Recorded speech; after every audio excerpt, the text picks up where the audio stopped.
राम हर हर महादेव। आज का विषय है, प्रायः प्रश्न आता है कि माता पिता के द्वारा किए गए पूजा पाठ बच्चे के किस उम्र तक उसको प्राप्त होता है। बड़ा अद्भुत प्रश्न है और किसी एक दर्शक ने इस प्रश्न को किया है, तो मैं आप सबको इसको जरूर बताने का प्रयास करूंगा और शास्त्रोचित जो आधार है उस आधार पर कुल मिलाकर के थोड़ा और इसको विस्तार से समझने का प्रयास करते हैं। उनका प्रश्न क्या है? प्रश्न ये है कि जो है पूजा पाठ यज्ञ तप जप जो अनुष्ठानादिक जो कर्म हैं जिनके बारे में बताया जाता है कि आपके बच्चे की जन्म कुंडली में फला ग्रह खराब है, फला ग्रह की जो है स्थिति अनुकूल नहीं है, तो उसके लिए जो है शास्त्रीय विधि के अनुसार, वैदिक विधि विधान के अनुसार उनके विधि निषेधों का जो है ध्यान रखते हुए आप फला अनुष्ठान करा लीजिए, ताकि आपके कुछ जो है इस बच्चे के जीवन में परिवर्तन आ जाए और वह सुधार हो जाए। यदि कोई ऐसी परेशानियां हैं अथवा आने वाली हैं तो आदि आदि। तो इस पर आजकल प्रायः एक जो है प्रचलन सा हो गया है कि अभिभावक जन जो होते हैं, अब वो प्रचलन नहीं कहा जाए, समय का दोष कहा जाए, कि वो ये कहते हैं कि हमारा बेटा हमारी बेटी तो पूजा पाठ जो है करती नहीं है, अथवा यदि समय है और करती भी है तो उसके पास टाइम नहीं है। इसलिए टाइम नहीं, चूँकि वो इतना बड़ा उनका जो है होमवर्क होता है, क्लासों का, कक्षाओं का, पढ़ने जाते बच्चे वहाँ का, कि वो उसी में थक जाते हैं। तो कुल मिला करके पूजा पाठ वो नहीं कर पा रहे हैं, तो क्या माता पिता के द्वारा किए गए पूजा पाठ से उनका ग्रह जनित जो कष्ट अथवा दोष है उसका निवारण हो जाएगा? आइए इसका हम उत्तर समझने का प्रयास करते हैं और इसमें हम दो दृष्टिकोण रखेंगे। हो सकता है कि कार्यक्रम लंबा हो, लेकिन आप तो हमारे सभी पुराने दर्शक हैं, तो आप सभी जब तक तथ्यों पर नहीं जाते तब तक आपको संतुष्ट नहीं होती है, इसलिए हम तथ्य परक कोई भी जानकारी लेकर के आते हैं। तो आइए इस पर हम विचार करते हैं। प्रिय दर्शकों, जिस बच्चे का उम्र जन्म से 4 वर्ष तक है, तो उस बच्चे की पूरी लायबिलिटी, पूजा पाठ का पूरा जो जिम्मा है वह उसके मां पर होता है। और यदि वह बच्चा 4 वर्ष से अधिक 8 वर्ष के भीतर है, तो उस बच्चे के पिता भी इसमें इन्वॉल्व हो जाते हैं। और यदि उस बच्चे के लिए उनके पिता पूजा पाठ करें, जब तब करें, तो निश्चित रूप से उस बालक को जो है उसका बुरा प्रभाव पड़ेगा, अथवा उस बच्ची पर जो है पूरा प्रभाव उसका देखने को मिलेगा। अर्थात शुरुआत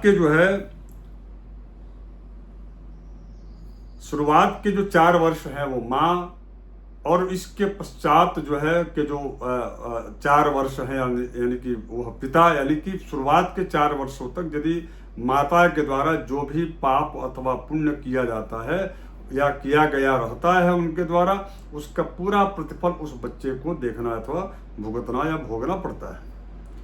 और उस 4 वर्ष से यदि 1 वर्ष और अधिक हो गया, तो उसके बाद पिता के द्वारा, उस बच्चे के पिता के द्वारा किया गया पाप अथवा पुण्य कर्म का पूरा शुभाशुभ प्रभाव फल उस बच्चे के जीवन पर पड़ता है। और यदि इनके द्वारा कोई पूजा पाठ भी किया जाता है, इसका मतलब सिद्ध होता है, तो भी उनके ऊपर जो है उसका प्रभाव पड़ता है। अब इसके पश्चात जो है बाकी का जो है 8 वर्ष से लेकर के और 12 वर्ष के बीच का जो टाइम होता है, वह यानी कि जब बच्चे की उम्र 8 वर्ष हो जाती है और उसके बाद 12 वर्ष के भीतर, तो उस बच्चे के जीवन पर उस बच्चे के पूर्व जन्म का अर्जित जो पाप पुण्य है वह उसको अत्यधिक परेशान करता है। यदि पुण्य है तो अच्छा सुख प्राप्त होगा, यदि पाप है तो वह पाप उसको घेर करके काफी शारीरिक कष्ट इत्यादि चीजें प्रदान करता है। यानी कि ये जो पूरा जो टोटल 12 वर्ष का जो अवधि है, जो समय है, इसको आयु की गणना से अलग रखा गया है। चूंकि वह उस जातक का व्यक्तिगत उसकी आयु या नहीं है, यह माता अथवा पिता या उसके उस बालक के पूर्व जन्म के अर्जित पाप और पुण्य पर आधारित यह पूरा टोटल 12 वर्ष की आयु होती है। अब आप तो समझ गए होंगे कि आपको जो है कितने वर्ष तक यदि आपका बालक आपका है या बच्ची है तो आप उसके लिए पूजा पाठ करेंगे तो कब तक उसको का प्रभाव उसके जीवन पर पड़ेगा। यानी कि इसके बाद 12 वर्ष के यदि उम्र बच्चे का हो जाता है, उसके बाद यदि आप उसके लिए कोई पूजा पाठ यानी कि माता पिता करते हैं तो उसका बहुत प्रभाव उस बच्चे के जीवन पर अथवा ग्रह जनित जो निवारण के लिए अनुष्ठान आदि जो बतलाए गए हैं उन अनुष्ठानों का बहुत प्रभाव उस बच्चे पर नहीं पड़ता है। इसलिए 12 वर्ष से यदि अधिक बच्चा है तो उस बच्चे को स्वयं को उस अनुष्ठानादिक कार्यों में सम्मिलित होना चाहिए, शामिल होना चाहिए और उस ग्रह जनित अनुष्ठानों के जैसे सूर्य मंत्र का यदि जप है, मंगल की शांति है, चंद्र की शांति है, जो है बुद्ध की शांति है, देवगुरु बृहस्पति की शांति है, यदि आपको कोई जो है आचार्य कह रहे हैं कि शुक्र ग्रह की शांति करानी चाहिए, चर्म इत्यादि रोगों का निवारण हो जाएगा, यदि इस प्रकार से शनि का है तो जो है तो शनि की शांति के लिए आपको फला अनुष्ठान करना चाहिए। मार्ग के साथ ही कोई ग्रह इन ग्रहों से बना हुआ है तो आपको यह प्रयास करना चाहिए कि उस बच्चे को उस संकल्पादि उस अनुष्ठान के संकल्प आदि कार्यों में जरूर बिठाएं ताकि और उसका अनुष्ठान का जो विधि और निषेध बताया गया है उसका पालन वह बच्चा जरूर करे। इस पर एक बड़ा अच्छा प्रमाण है, सुनिएगा। आत्वा दशाब्दा नरजो निजन्मनाः मायुष्कलानिश्चयितुं न शक्यते मात्रा च पित्रा कृतपापकर्मणा बालग्रहेर्न समुपैति बालकः। दूसरा श्लोक है कि आद्ये चतुष्के जनने कृताघै मध्ये च पित्रार्जित पापसंघैः बालस्तदन्त्यासु चतु सरस्तु स्वकीय दोषैर्समुपैति नाशम। अर्थात प्रथम जो है 12 वर्ष तक की जो आयु होती है वह आयु इस प्रकार से वह जो जातक है उस जातक के विशेष करके उसके जो है कुंडली की जब आयु का जब निर्धारण करते हैं तो उसको जो है अलग अलग 3 भाग में डिवाइड करते हैं।